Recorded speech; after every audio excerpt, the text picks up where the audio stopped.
Assalamualaikum warahmatullahi wabarakatuh.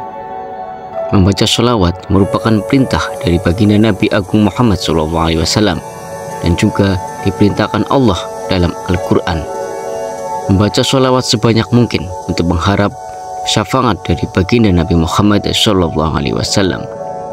Namun ada satu kisah seorang ulama yang rajin dan giat membaca sholawat pada tiap harinya, namun lidahnya dipotong.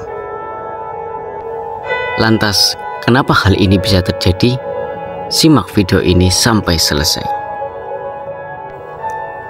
Dikisahkan oleh Al-Maghfurlah Al-Habib Munsir bin Fuad Al-Musawah, dahulu ada seorang penyair hebat dan sangat terkenal yang bernama Syekh Faradza, di mana Syekh Faradza selalu asik memuji Rasulullah dengan lantunan syair sholawat. Suatu waktu ketika Syekh Faradza melakukan ibadah haji, kemudian datang berziarah ke makam baginda Nabi Muhammad SAW dan membaca qasidah di makam baginda Nabi SAW. Ketika itu ada seorang yang mendengarkan qasidah pujian yang dilantunkan olehnya. Setelah selesai membaca qasidah, orang itu menemui Syekh Faradza dan mengajak beliau untuk makan siang ke rumahnya. Syekh Faradza pun menerima ajakan orang tersebut, dan setelah berjalan jauh hingga keluar dari Madinah Al-Munawwarah, sampailah keduanya di rumah yang mereka tuju. Sesampainya di dalam rumah, orang tersebut memegangi Syekh Faradza dan berkata, "Sungguh aku sangat membenci orang yang memuji-muji Muhammad, dan kubawa engkau ke sini untuk menggunting lidahmu." Maka orang itu menarik lidah Syekh Faradza lalu mengguntingnya dan berkata, "Ambillah potongan lidahmu ini dan pergilah untuk memuji Muhammad." Maka Syekh Faradza pun menangis karena rasa sakit dan sedih, sebab ia tidak bisa lagi membaca syair untuk baginda Muhammad SAW. Kemudian Syekh Faradza datang ke makam baginda Nabi Muhammad SAW. Beliau pun berdoa, "Ya Allah, jika penghuni makam ini tidak suka atas pujian-pujian yang aku lantunkan untuknya, maka biarkanlah aku tidak lagi boleh berkata seumur hidupku.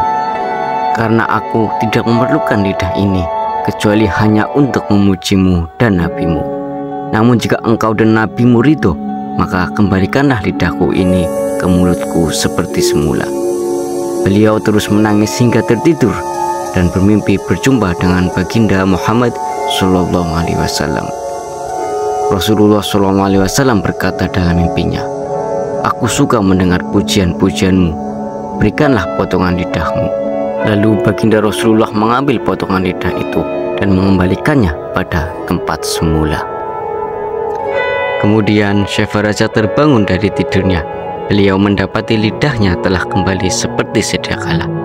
Maka beliau pun bertambah dahsyat memuji Rasulullah, hingga di tahun selanjutnya datang lagi menziarahi makam Rasulullah SAW dan kembali membaca puji-pujian untuknya. Namun di saat itulah datang seorang pemuda gagah berwajah cerah menemui beliau dan mengajaknya beliau untuk makan siang di rumahnya. Syekh Faradza teringat kejadian tahun lalu, namun beliau tetap menerima ajakan tersebut sehingga beliau dibawa ke rumah pemuda itu. Sesampainya di rumah anak muda itu, beliau dapati rumah itu adalah rumah yang dulu pernah beliau datangi, lalu lidah beliau dipotong. Anak muda itu pun meminta beliau untuk masuk, yang akhirnya beliau pun masuk ke dalam rumah itu hingga mendapati sebuah kurungan besar yang terbuat dari besi. Di dalam kurungan tersebut ada seekor kera yang besar dan kelihatannya sangat ganas. Kemudian anak muda itu berkata, "Engkau lihat kera besar yang ada di dalam kandang itu?" Tanya pemuda itu. "Dia itu adalah ayahku yang dulu telah menggunting lidahmu." Maka keesokan harinya Allah mengubahnya menjadi seekor kera. Dan hal yang seperti ini telah terjadi pada umat terdahulu, sebagaimana firman Allah, "Maka setelah mereka bersikap sombong terhadap segala apa yang dilarang, kami katakan kepada mereka, jadilah kera yang hina." Kemudian anak muda itu berkata, Jika ayahku tidak boleh sembuh, maka lebih baik Allah matikan saja. Kemudian Syekh Farazak berdoa, "Ya Allah, aku telah memaafkan orang itu dan tidak ada lagi dendam dan rasa benci kepadanya." Dan seketika itu pun Allah mematikan kera itu dan mengembalikannya pada wujud yang semula.